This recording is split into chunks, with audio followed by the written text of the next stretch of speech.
balik lagi di podcast kami Mejeng aja bareng Bu Tresia sebagai dosen apa Bu? Di Ilkom, dosen ilmu komunikasi, FISIP Universitas Pasundan. Keren kan teman-teman? Nih, sebelumnya saya juga pernah kajar nih sama Ibu di Lihat TV. Iya. Ketika ya, Raffi yang belum kajar. Belum Bu, aku kan ngambil kelas lagi. Iya. Nanti benar-benar ketemu Ivi ya. Siap Bu. Kalau kalian pernah kajar sama Ibu Tresia, pasti rame. Ramenya gimana? Banyak petasan. Wah, gimana banget.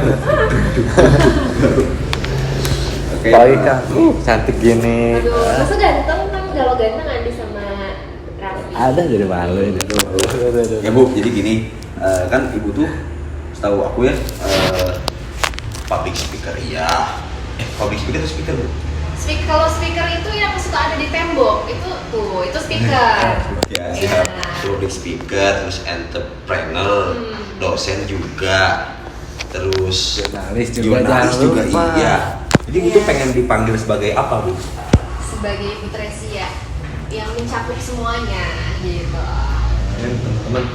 Terus kalau boleh tahu Ibu sebagai dosen aja dulu nih. Iya. Ibu di Unpas itu udah berapa lama mengajar? Dari tahun 2018, jadi hampir kurang lebih 5 tahun. 5 tahun ya, hampir mau 5 tahun. Ada nggak sih Bu pengalaman yang kayak nggak akan bisa lupain sih kalau jadi dosen nih kalau di Unpas nih? Banyak sih ya, karena saya pribadi kan kayak Andika sama Raffi ini alumni dari ilmu komunikasi FISIP Unpas.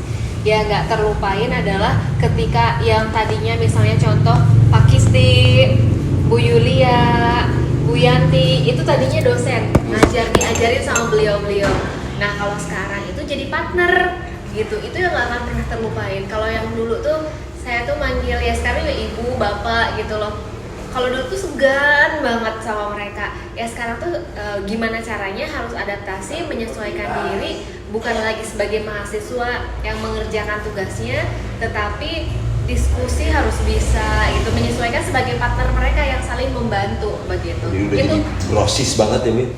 iya, tetap sih ada senior ya, tetap mereka adalah senior saya, tapi itu yang nggak akan pernah terlupain gitu loh, kayak ada so culture gitu awalnya harus gimana ya gitu sama mereka, karena awalnya segan banget mereka secara dosen tadinya, sekarang tiba-tiba foto bareng wah jadi partner gitu. Masih ada, wah gitu ya. Nah, betul. Nah Bu, kalau itu tuh ada nggak sih jadi yang role model Ibu dari bidang entrepreneur atau dari jurnalis gitu? Kalau di dalam bidang jurnalis ya, jurnalis perempuan ada. Saya suka sama salah satu jurnalis dari Spanyol namanya Melissa. Itu yang saya jadikan role model. Kalau biasanya kan zilenial siapa? Najwa Shihab ya. Iya betul. Iya kan? Selalu jadi. Role model para zilenial kan, sama Najwa Shihab juga saya suka. Tetapi yang menggugah pertama kali saya ingin menjadi seorang jurnalis adalah jurnalis dari Spanyol itu, karena dia cantik, lalu dia juga smart. Ternyata cantik aja nggak perlu, tapi cantik, smart itu penting. 3B ya, brand, beauty, and behavior. Wow. Kan Ibu sorry Bu, tadi Ibu ngebahas sedikit tentang Ibu tuh dulu pernah jadi mahasiswa di Ilkom Unpas. Iya betul. Ibu boleh tahu kelahiran tahun berapa Ibu? Kelahiran 90-an lah, 90-an. Ternyata masih muda ya. Masih muda banget teman-teman. Kayak umuran 25 tahun ya. 25 tahun. Kalau Raffi sama Andika 2000-an kan? Iya, saya 2003. Oh 2000. Kayak bapak lah dong. 2003 ya. Aduh, kalau banget teman-teman. Itu kan tahun 90-an ya. Iya. Pernah nggak Bu? Ini ngomong-ngomong soal ini aja dulu. Ibu pernah nggak dapat hadiah dari ulang tahun dari teman Ibu? Tapi nggak Ibu pakai gitu kayak apa nih? Padahal udah punya gitu. Oh pernah dong. Pernah? Udah punya atau yang kurang klik sih ya, kayak kita tuh Terus respon Ibu gimana waktu itu Bu? tetap disyukuri, Tetap disyukuri gitu. Apalagi teman-teman kalau mau ngasih kado ke Bu Tresia, tanya dulu mau apa, jangan tiba-tiba ngasih. Enggak takut sih, nyampe ini kalau ya. apapun sekecil apapun, kalau rezeki itu harus kita syukuri, mau kepake nggak kepake. Contoh sih, kalau saya pribadi ketika saya dikasih ternyata memang nggak cukup sama sekali, tapi tetap saya syukuri karena pasti bermanfaat untuk saya. Misalnya contoh bisa saya kan bukan tidak bersyukur ya. Misalnya saya ngasih baju, saya ukuran M ternyata S, masih saya harus paksain pakai. Sempit banget tuh. Sempit banget jadi rompi Si kan. lega tuh. Jadi serem gitu. Memang secara realnya nggak terpakai sama saya, tetapi ketika saya kasih lagi ke orang lain itu akan jadi pahalanya kan buat saya, pahala kebaikannya untuk saya gitu loh. Bagi double, misalnya Andika udah barang tentu ya dapat pahala ngasih ke ibu misalnya ya, ibu ucapkan terima kasih, diterima dengan baik. Lalu karena barang yang kepake kalau dibuang kan sayang, ibu kasihin lagi ke Raffi yang lebih membutuhkan, barang itu akan lebih bermanfaat, pahalanya juga ibu akan dapat pahala, jadi bukan nggak dapat apa-apa sama sekali. Begitu dermawannya Bu Tracy ini teman-teman. Oke, mari kita bahas tentang jurnalisnya. Jadi bagus sekali juga. Nah, Ibu nih, kalau boleh tahu Ibu tuh dari kapan sih memulai jadi jurnalis? Memulai awalnya dari praktisi televisi ya, di lingkungan televisi dulu dari tahun 2012 awalnya. Berarti berapa tahun yang lalu tuh hampir 12 tahun ya. 11 tahun. 11 tahun. Berarti 11 tahun yang lalu itu jadi awalnya nge-host dulu, jadi co-host dulu gitu. Kalau untuk jadi jurnalis kan lebih ke news ya. Itu dari tahun 2015.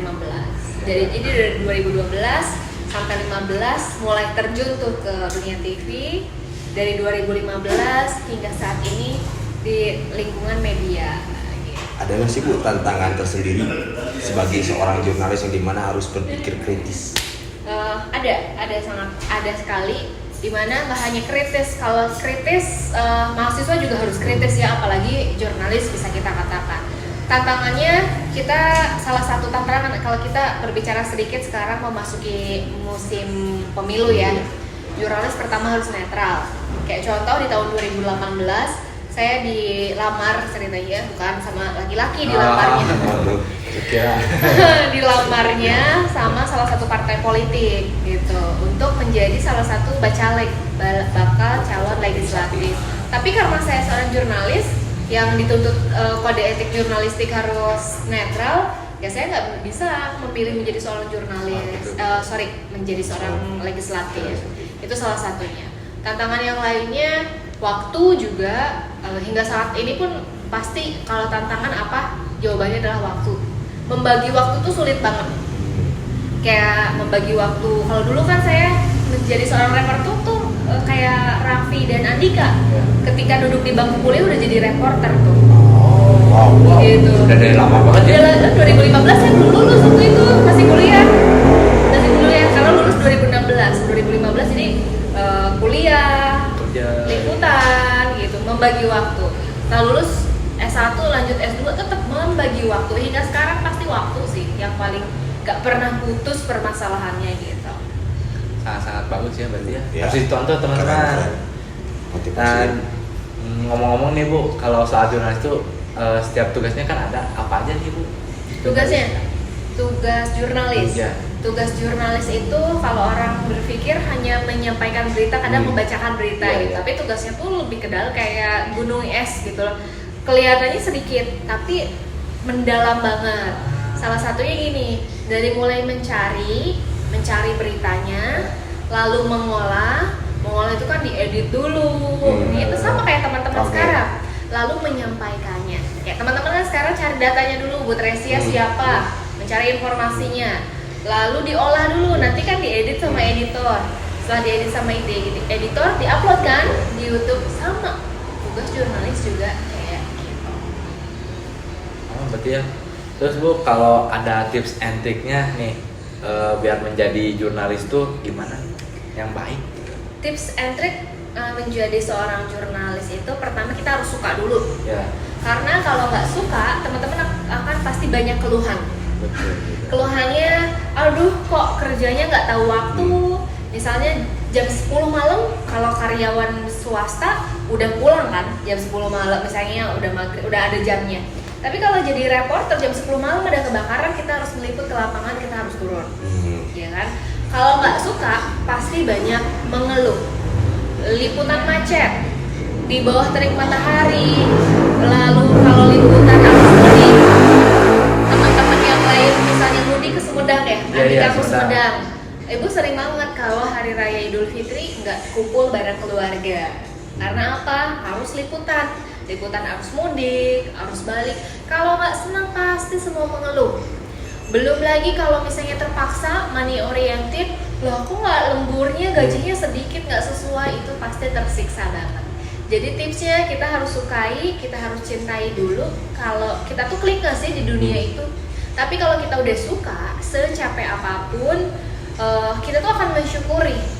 Dan apa yang akan didapat kalau ibu pribadi, awalnya kan jadi jurnalis, tiba-tiba bonusnya itu, goalnya itu, karena ibu mencintai banget dunia itu, jadi akademisi yang berangkat dari praktisi televisi. Oke, Bu, ada nggak sih Bu pengalaman terekstrim selama jadi jurnalis? Tadi report-report selama jadi reporter, kayak tiba-tiba di dalam rawa lah, tiba-tiba mancing reportasenya gitu. Banyak sih. Kalau bercerita kayak tiba-tiba di dalam rawa itu sebelum jadi reporter berita atau news reporter. Itu dulu kan ibu awalnya bawain sebelum jadi jurnalis ya, host dulu. Tapi hostnya program Mandala Wangi, itu program pariwisata namanya.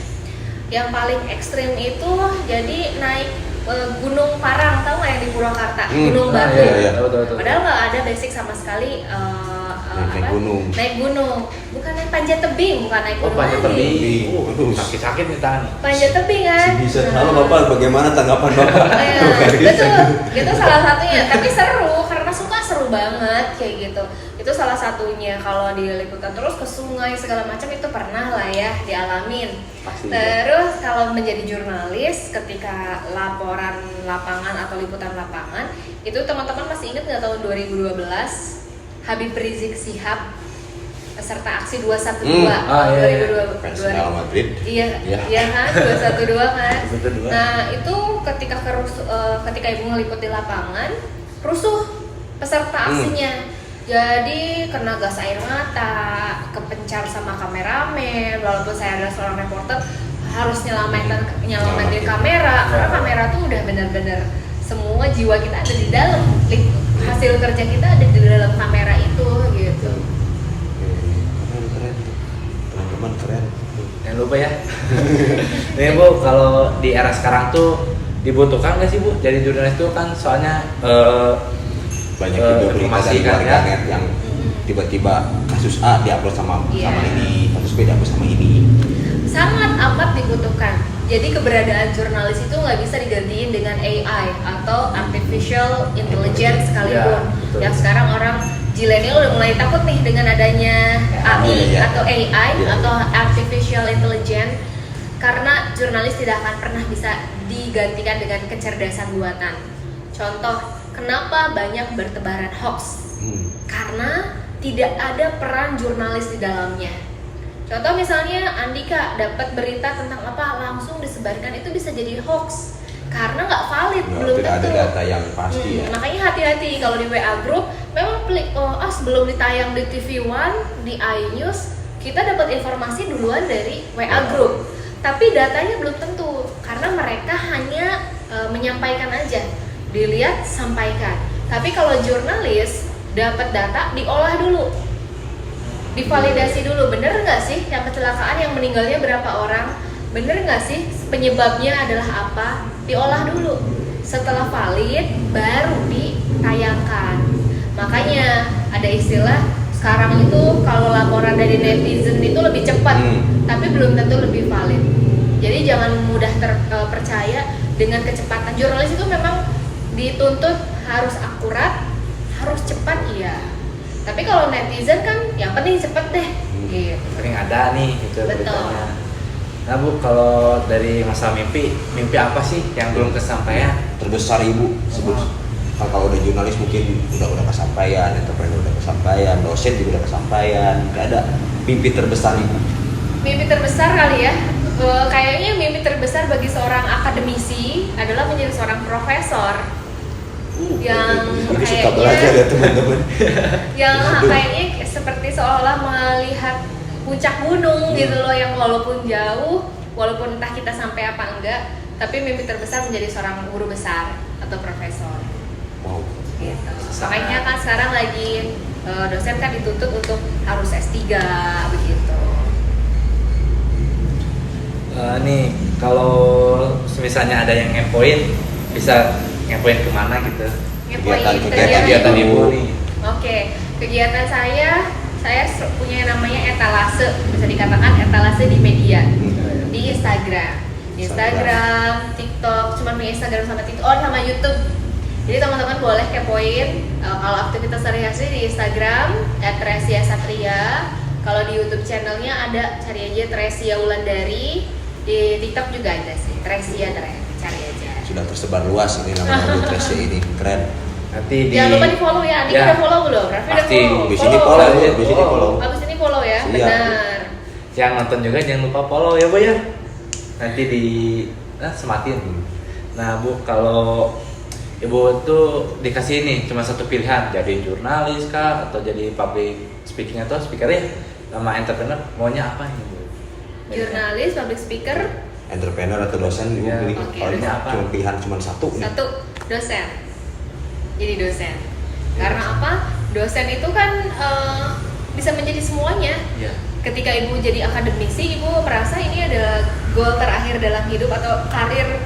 Ibaratin entrepreneur, jurnalis itu anak tangganya. Iya, Nah, iya. kalau dosen itu adalah level terbaru yang harus dinaikin gitu loh. Next level lah kalau di Iya, next level ya gitu. Karena menjadi seorang dosen, ibu misalnya ketika ngajar public speaking, ibu menjadi public speaker, bener nggak? Benar. Ketika ibu ngajar di live TV, ibu jadi praktisi televisi. Jadi dosen adalah pilihan terakhir dalam hidup rasanya. Ibu terima kasih Ya. sudah menyempatkan waktu untuk berbincang hangat bersama kami berdua. Dengan senang hati. Nah Bu, Teman-teman. Teman-teman, sekian dari kami, sampai jumpa di Mejeng aja selanjutnya. Terima kasih. Dadah. dadah.